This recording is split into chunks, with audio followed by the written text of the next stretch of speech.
Howdy y'all, and welcome back to Vipe Locker Talk, Austin, San Antonio. My name is Thomas Bingham, joined alongside by Evan Barr. We are the voices for sports talk in the Austin, San Antonio Hill Country. We're excited to be kicking off this football season. You know, there's a lot to be talking about. Obviously, y'all recently heard our small school and private preview. This is obviously our big school football preview, so 4 through 6A UIL. You know, the interesting thing about this season is, you know, you get a lot of the powers still kind of in the mix for, you know, deep playoff runs. And then you get some teams, and we'll obviously, you know, get into this for the different classifications, that have just like loaded rosters, some incredible recruits, you know, up to like Alabama level. You know, it's crazy. And so what is really exciting is that you might start seeing some of these programs, you know, kind of climb up the charts and test some of those traditional powers. And I know for you, you know, we're going to go 4 through 6. So you want to start with our 4A rankings? Yeah, let's start with some of the smaller schools. We'll start with our Austin Public School 4A top 10. We're going to go from 1 to 10. Number 1 is Giddings. Number 2 is Liberty Hill, followed by Lampasas. Then we have Wimberley at number 4, Llano at 5. 6, we have Smithville, LaGrange at 7, Fredericksburg at 8, Taylor at 9, and Salado at 10. Thomas, last year we talked a lot about Liberty Hill. They were a very run-heavy offense. In fact, that's about all they did on offense was run the ball. They had one specific player who their offense was kind of centered around. What are we looking at with Liberty Hill this year now that Kyle Harrison graduated? Well, the thing is, they lost a lot of talent, including him. And that's why I could not feel confident putting Liberty Hill number 1, even though they reached the state final last year. But, you know, you still have to give them, you know, the nod. You got to give them some props for what they were able to do last year. You know, this program, the last decade, has been a power. I mean, all over the state, not only just locally, but across Texas. And so, you know, even when there are years where, you know, they could be having a down year, they still always find a way to regroup. So, you know, they are still a team to watch. There is a reason why we have them at number 2. Giddings is number 1, and they made a big jump last year. And I believe that they're going to, you know, make the next step to represent this area in 4A. There's a lot going on talent-wise on the Giddings roster. Also watch for Lampasas, because they got some ballers, you know, especially on the offensive side of the ball. And, you know, they're in a tough district with like Liberty Hill and Fredericksburg and stuff. But man, you got to watch out for Wimberley as well. I mean, the quarterback that they have, Cooper McCollum, he's basically had an injury-plagued career. But when he's in there, man, he is just on fire. He leads Wimberley to a lot of wins, a lot of great statistics, a lot of touchdowns. And if he can stay healthy for an entire season, watch out. Expect Wimberley to, you know, have a bounce back year and not only make the playoffs, but go a couple rounds deep. They say championship teams aren't made without a couple injuries, but I tell you what, they're only going to be a championship team if he remains healthy all year long. Let's do some San Antonio for a discussion. In our Vipe San Antonio Public School 4A top 10, we've got Lavernia leading the charge, followed by Cuero. Number 3, Geronimo Navarro. 4 is Bernie. 5, we'll talk about Wimberley again. Number 6, Canyon Lake. 7, Hondo. 8 is Beeville Jones. 9, Crystal City. And rounding it out with Fredericksburg at number 10. Lavernia had a pretty solid year last year, but I kind of want to mention Canyon Lake, because Canyon Lake started the year, I think they won 5 or 6 games in a row last year, and then it all just kind of started tanking. Are we in for another kind of build-up and letdown, or what are we looking at with Canyon Lake? Well, the thing is, they're in a tough district because they're in that difficult district that has a bunch of Austin area programs. Obviously, you know, Liberty Hill will be a challenger, Lampasas as well. I do like their playoff chances. I don't think they will be as good this year, but obviously, you know, if they're in these rankings, they're a team to watch. They're a team that will still be a notable team throughout the San Antonio area. But you mentioned Lavernia, and they came so close to you know, upsetting Liberty Hill in the regional final. They led for a good chunk of that game, and then obviously Liberty Hill did, Liberty Hill things and found a way to not only come back from a really large deficit, but ultimately win another game, which, the next week they upset the two-time defending state champ Carthage Bulldogs in the state semifinals before falling to Waco La Vega. I love Lavernia, a lot of talent back. I think this is a year for them to kind of lead the San Antonio charge. I know going back to our radio days, this was a program that we covered, but also number 2 is Cuero, and they won a state title last year, but they're similar with Liberty Hill in the sense that they lost a lot of their talent, including Texas-bound and actually current Texas student Jordan Whittington, who's basically an all-athlete type of guy. So obviously, same thing. Cuero is one of the state powers in the state, but I do expect them to take a step back. I love what's going on at Lavernia right now. Moving to Vipe Austin Public School 5A Top 10, a few names you've probably heard before. We're starting this one off with Cedar Park, followed by Hutto at number 2, Georgetown at 3, number 4 is Leander Glen, followed by Manor, 6 is Austin LBJ, 7 Dripping Springs, number 8 is Bastrop, followed by Georgetown Eastview, and rounding it out with Cedar Creek. Thomas, why'd you put Hutto at number 2? They're your guys. Man, I really enjoyed covering the Hippos last year, but they lost a lot of guys, including UCLA quarterback. And so, they still got a good chunk of their guys left. I believe whoever wins the Cedar Park Hutto game will once again kind of lead the charge for this area. Mark it on your calendar. You got Cedar Park. They got Ryder Hernandez back at quarterback. They seem to be, kind of that program that you and I have been following for a number of years now, back to their state title days. I think this is a year for Cedar Park to kind of get back on track. They had a down year last year, had to go through some growing pains, but it starts at quarterback. They got the guy, they got the coach who's been there a number of years. I love Cedar Park. Hutto will still be in the mix. Like I said before, whoever wins that Cedar Park Hutto game should be the 5A favorite for this area. But I just think that Cedar Park is loaded, and, it's time for Cedar Park to lead Austin again.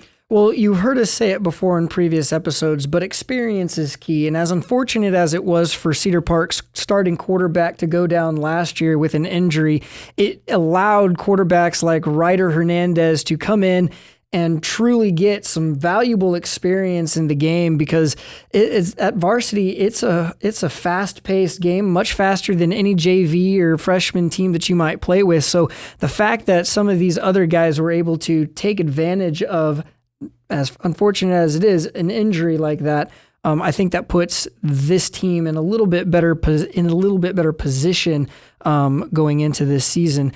We'll talk about before we get to San Antonio.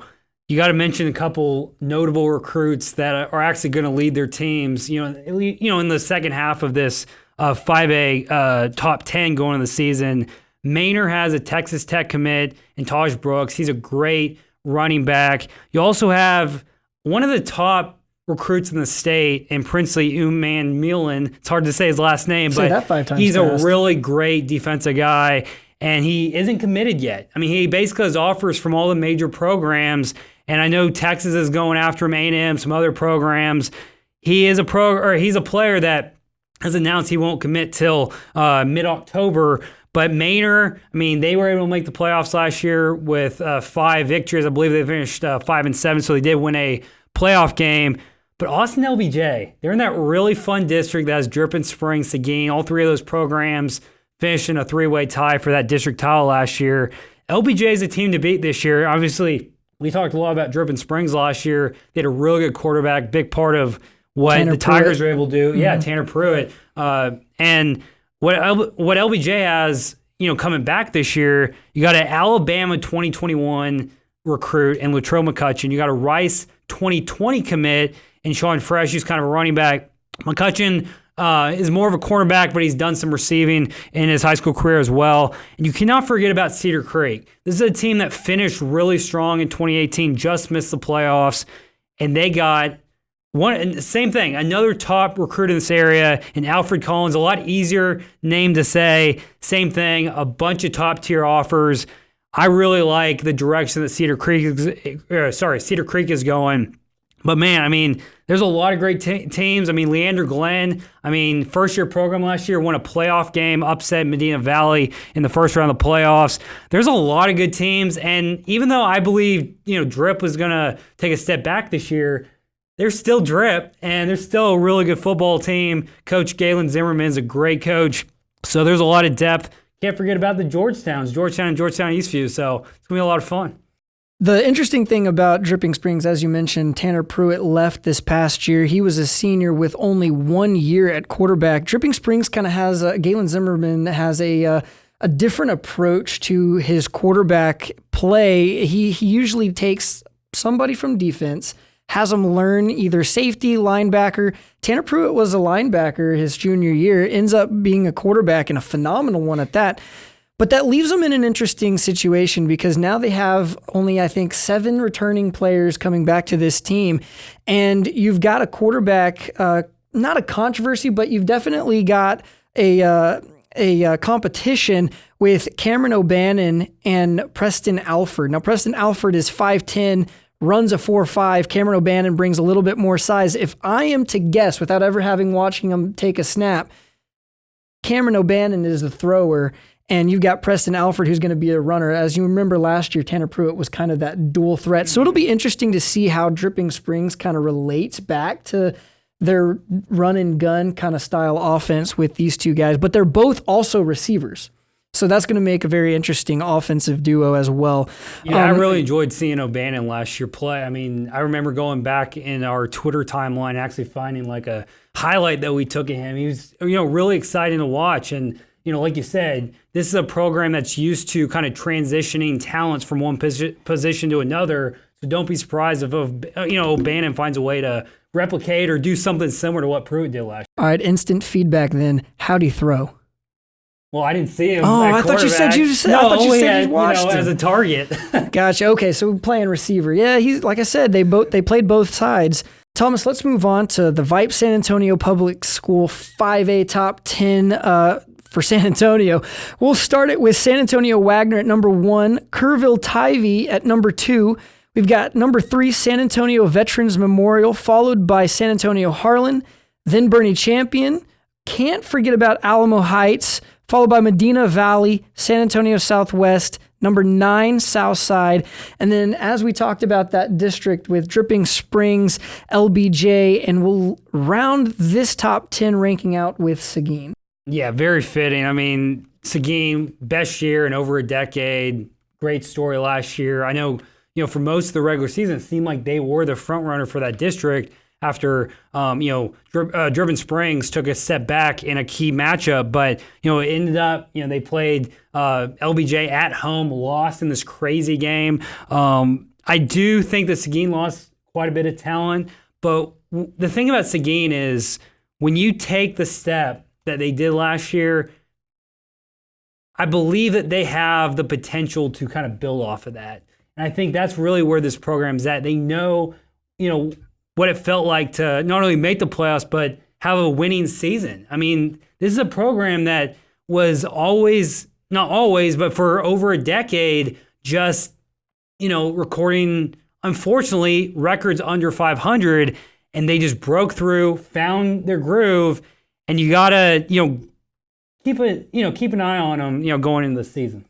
So I am curious to know why you put Kerrville Tivy at number 2 behind Wagner. Now, given credit to Wagner where it's due, they are a phenomenal team, and I think definitely deserve at least that top 3 spot. But Tivy's coming into this year with a loaded roster. They've got people going to college for kicking, and they're going to SEC schools. So what was your justification on that Tivy ranking there? Because, if you look at it, that was such a competitive district last year. You Tivy, Bernie Champion, Medina Valley, Alma Heights, they were so competitive.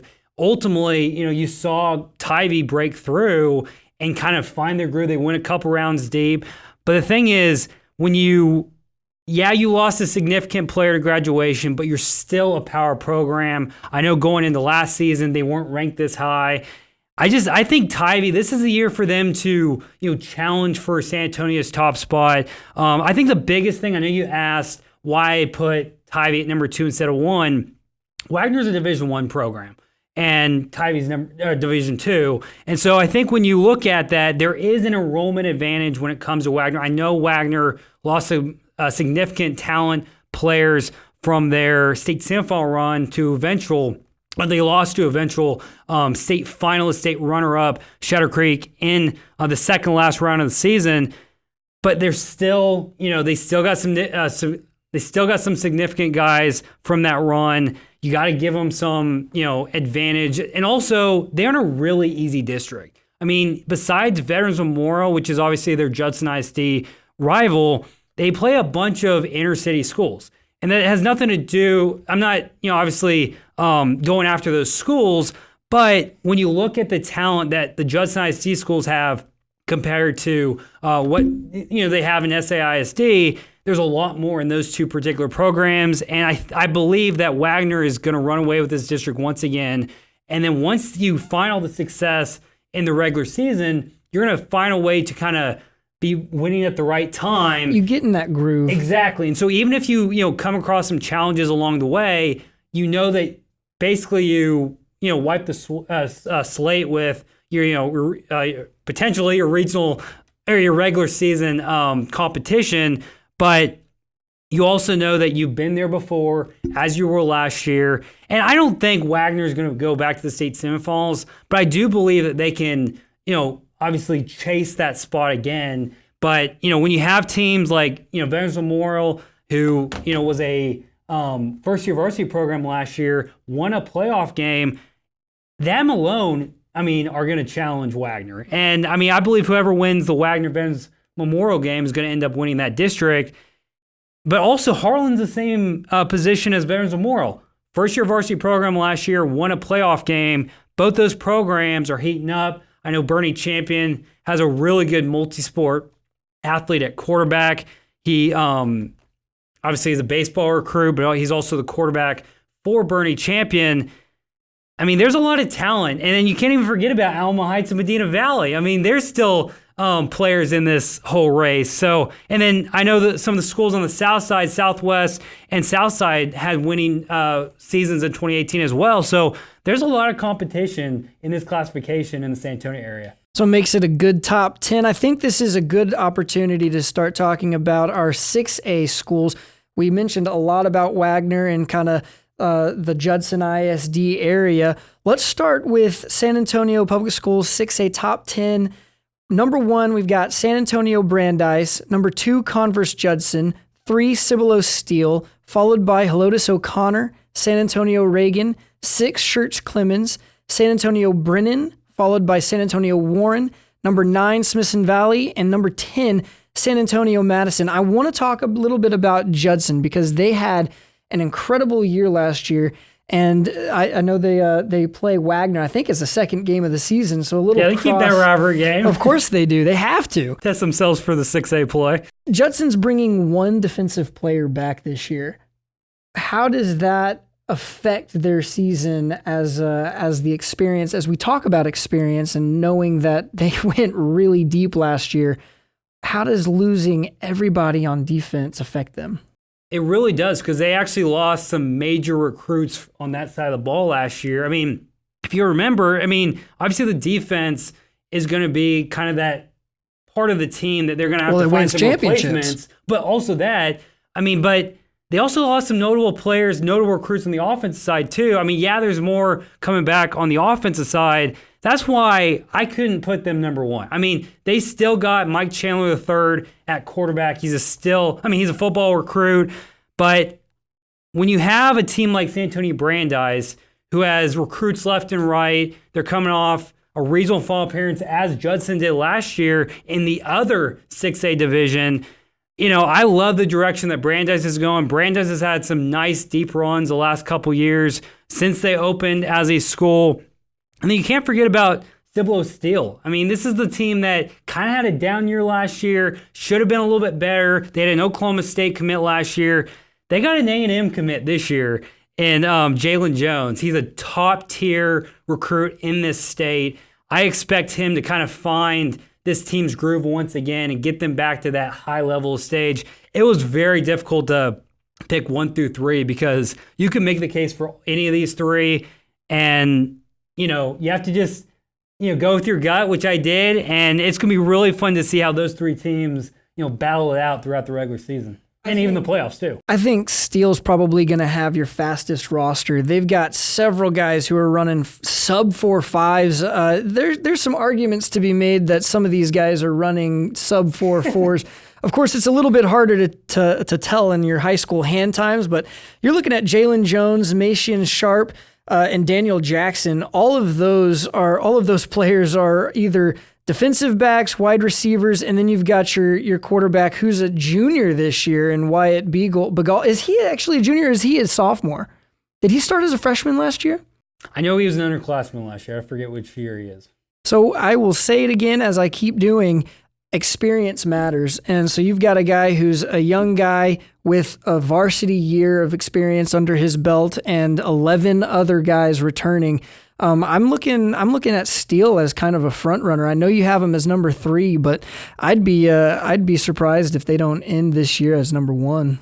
I mean, like I said, there's a lot of competition at the top. Really excited about them. Can't forget about Halosa Connor, who ran the table during the regular season last year, won a district title. Unfortunately, obviously, they got upset in the opening round. They still got Texas football commit on the line, Logan Parr. This is a consistent winning program. And, Reagan's going to lead the charge in NEISD. I do like San Antonio Roosevelt. I know they didn't make our top 10. They had some opportunities last year to make the playoffs, just missed out. I believe that district won't be as strong of a district this year. When you have a multi-sport athlete like they do, a track athlete who, his name is Rashad Owens, who is, he has double-digit football recruit offers. He set a San Antonio track record last year. He was a state medalist in track. He was an all-district football and basketball player last year. Unanimous, too, at those two sports. When you have a leader like that, he is a senior. I think they are the sleeper of this area, but obviously you can't forget about Madison, who won that district last year, had a great year. Can't forget about your alma mater, Smithson Valley. I was going to say, I think they're my dark horse this year. Smithson Valley. Yeah, they've got 16 returning. They do, you're right. They have a lot of great talent back. I believe it's a program record. It is. And so they got, obviously the experience, the depth. You can't forget about Brandon, who's a consistent football power in the San Antonio area. I love Clemens. I think Clemens has the potential to make some noise deep in the playoffs. I know usually when people think of 26-6, excuse me, it's usually Judson and Steele, but I love what's Clemens going on at Clemens in right now. They have a lot of talent, and they're coming off a playoff appearance. They got some ballers too. Well, let's look at our rounding this episode out with our Austin Public School big boys. We've got, it should be no surprise, Lake Travis is number 1, followed very closely by Westlake at number 2, Austin Vandegrift at 3, Round Rock Cedar Ridge at 4, followed by Round Rock, Pflugerville Hendrickson at 6, number 7 is Round Rock Stony Point, 8 Austin Bowie, 9 Hayes, and 10 Del Valley. Thomas, I have a little bone to pick with you on this one. You've got Pflugerville Hendrickson at number 6. They have 6 returning lettermen total. So you got to go with the basis of this program's track record. They had a lot of talent last year. Obviously, they were actually, in my mind, a more higher seeded ranked team last year going into the season. I have dipped them down a little bit. Don't worry. I do believe that the teams that need to be above them are, the Lake Travises, the Westlakes, the teams you mentioned, the Vandegrifts, the Cedar Ridges, even Round Rock. Round Rock has a Purdue commit, Colin Sullivan. He's a athlete. He's going to be a major target for this program. You mentioned Lake Travis leading the pack. I believe Lake Travis is going to be hungry this year because to a lot of people, especially in the Austin area, they felt like last year was a disappointment and they made the state semifinals. Mm-hmm. That's how, much of a standard that this program has. They got Texas commits, Hudson Card, Lake McCree. They're going to team up for a lot of, passing connections. Card obviously is a quarterback. McCree is a tight end. Card is a senior, and McCree will be a junior. They're both committed to Texas. They are, and they got tons of talent besides those guys, but obviously they're going to be two of the front runners. Can't forget about Arkansas commit Mason Mangum, of Westlake. Westlake did lose a lot of talent this year. I do expect Lake Travis to get that revenge in the rivalry game and lead the charge for the Austin area. Can't forget about Vandergrift, who came off that remarkable playoff run last year, was undefeated until they lost multiple rounds of the playoffs, lost the eventual champ Longview. Ultimately, they found a way to get to that game because they had to go through a multi-overtime second round game in the Houston area, my old stomping grounds, Waller. So, when you have multiple guys back and you have the experience, but also Vandergrift is kind of like, one of those Seguin, I believe I mentioned earlier, where you have this breakout year and that, okay, it's time to take the next step. And I love Vandergrift in 13-6. This is that head coach's second year, right? That was his first year last year, I believe. I don't believe so. No? I think he's been there a little bit longer. I thought it was his first year because they had kind of a breakout year. He had a tremendous defense last year. It was Vandergrift's best year ever. Yeah. I thought it was we'll have to check on that. But don't forget about Austin Bowie. They've been to double-digit playoff appearances in a row. I do believe both Bowie and Hayes will take a step back this year. I know Hayes had a breakout year last year. The thing about Hayes is their offense is really similar to Liberty Hills in the sense that they run a lot, and that was actually a big reason why they were able to keep up with Lake Travis last year. Was they kept Lake Travis and the Cavalier offense off the field in that high-scoring shootout. And the surprise probably in this top 10 is Del Valle because, they're coming off a 4-win year. They're in a really tough district, but with Bowie and Hayes, in my mind, taking a step back this year, there is a potential for Del Valle to make some noise. I love what the Cardinals are doing right now. They got multiple big-time playmakers, including a huge recruit. Man, I think things are going, really well on the east side of Austin right now. It's going to be an exciting year, and as we draw ever closer to the first kickoff, I know I couldn't be more excited. As we conclude this show, we will do a little shameless pitch for next week's show. It'll be our first one of the season. We've been kind of doing these special preview shows, but next week will mark the very first one as we head into the football season, and I tell you what, I'm pretty excited about it. Yeah, and the great thing about those is throughout the school year, we'll be coming on weekly, giving you the best weekly updates of all the sports. If you followed us last year, especially towards the end, we started covering some of those sports that don't usually get the coverage that they deserve, and we're going to obviously continue to do that, all sports, and it's really exciting. But, hey, if you enjoyed this show, if you've enjoyed the last couple shows, obviously follow us on social media, Vipe ATX, Vipe SATX on Twitter, Vipe Texas, Facebook, Instagram, and also go check out the broadcast of Vipe Live. They do a great job with their expertise. I'll sign off.